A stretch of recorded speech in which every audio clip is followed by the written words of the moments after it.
Basafama zena bikyusa omalubega atudde gikutuusaako Stanbic Bank yeteekamu ssente. Speaker wa Parliament Amongo asabye abantu b'e Busoga okwewala ebyobufuzi eby'entalo badde mu byobufuzi eby'enkulaakulana. So nga muna NRM Joel Kaguta Museveni amaliriza kampeyini ze mu bitundu by'e Karamoja olwaleero abadde mu disitulikiti ey'e Napark. Minisita Mbezi ow'ensonga z'omunda mu ggwanga David Muhoozi anogaanyiza ensonga ya gavumenti okuba nti terina kyemanyi ku bannakenya ababiri abagambibwa okuba nti baayingira eggwanga lino ne babula ku kampeyini eza Kyagulanyi gibadde emitwe. Badde na bikyusa Omalubega kwemu gye gali mu bujjuvu ne kusatu ez'akawungeezi Stanbic Bank yeteekamu ssente. Tweyanziza weebale kusoma mawulire nabikyu. Speaker wa Parliament omulabye mu jjinja. Namungi w'omuntu ne yeeyuwa. Abantu mu bifo bisatu. Mu bifo bisatu. Ebugembe babaire bati.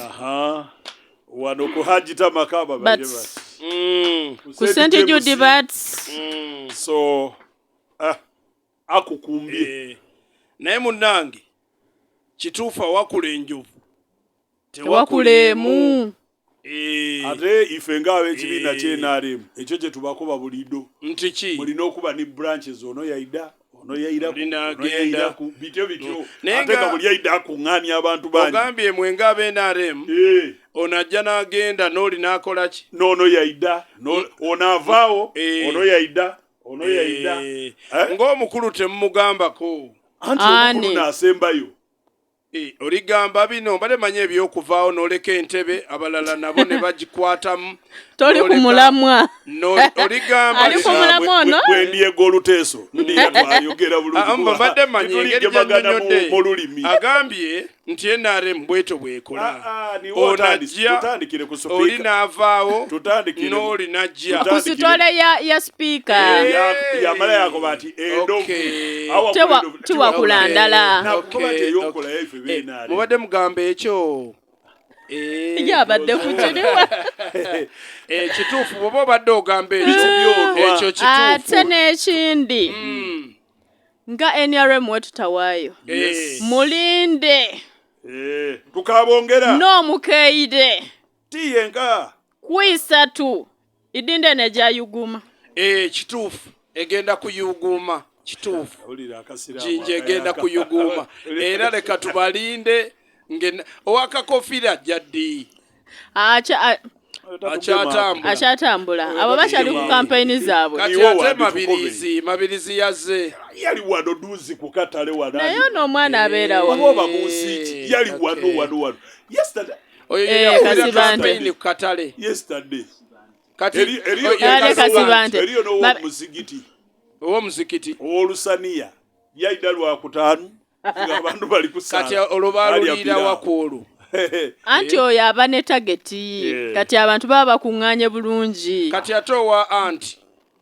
mugisha tali eyo tawanira eyo mu western eyo atawana butawa nandala mafaabi ebibyo biri bitya oba ali waleero wadda kumpola ayo yawadda mujebale muli mutya tukola mwebale kola waliwo yampereza obubaka olunaku olwajjo n'agamba nti kati twagala kulaba ku bantu Kadaaga bye yali alina ne ku bantu Anita Amongo bagenda okufuna abafunye tobalabye ati ndikubuulira bwe baŋŋambye ne mugamba naye olinga yateeseteese nnyo oli bali baayogerayogerako nangamba nti oli baamunona okuva ku bridge twagala kulabako n'engeri gye banaamunona nensiramu ne mugamba security tejjakkiriza nangamba ku luli security yalemesa oli naye era abantu baawera kati twagala ndikubuulira musajja nze embutu nziyiseeko nga zivuga embutu nga baaniriza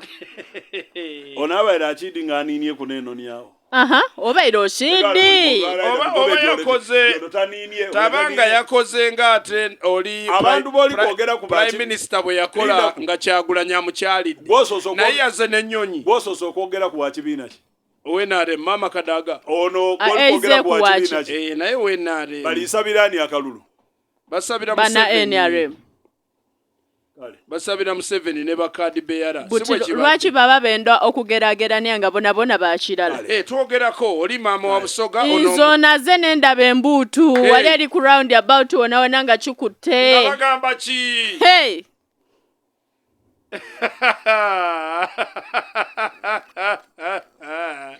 okimanyi nti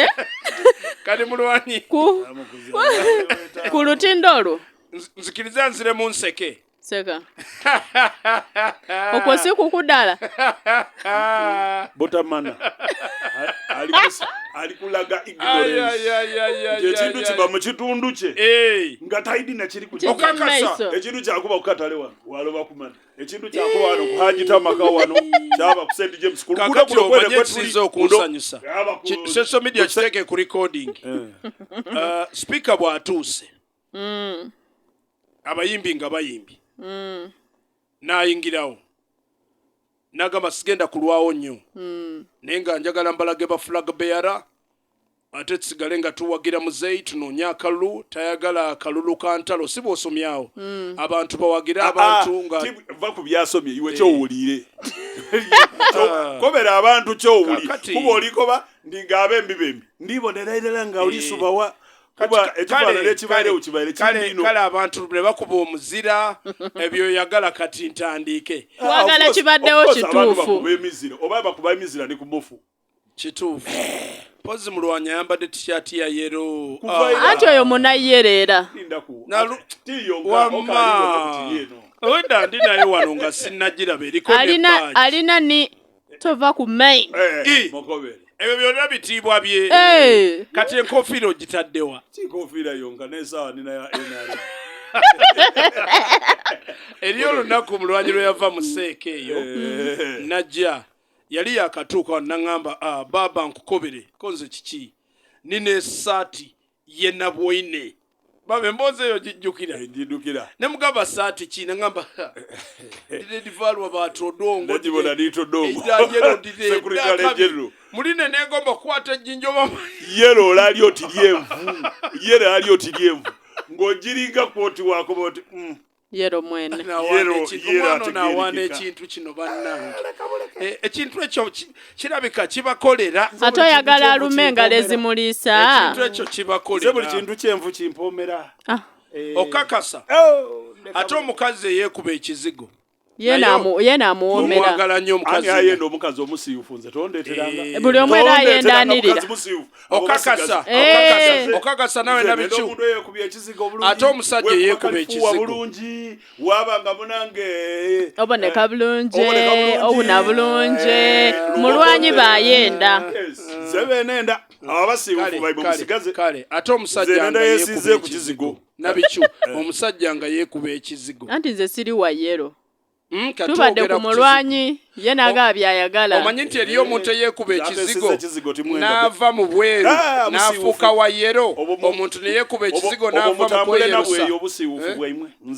gye bali si bayero bokka eriyo n'abafuuka aba pinki abamu ne bafuuka red kati gwe omusajja eyeekuba ekizigo ate mwagaza kinze ndi mufumbo already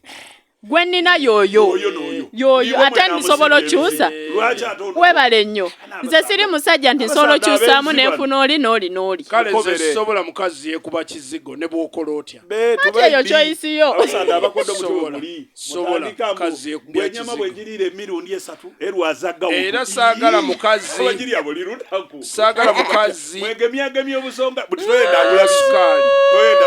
saagala mukazi anywa sukaali saagala mukazi alya nnyama saagala mukazi anywa mata saagala mukazi alya mugaati agala balyaki kabalagala miwogo ng'egyo lumonde naye wekijjirira ddala ku mukazi eyeesiga ekizigo mpulira nga katugende mu birala Stanbic Bank yakutuusa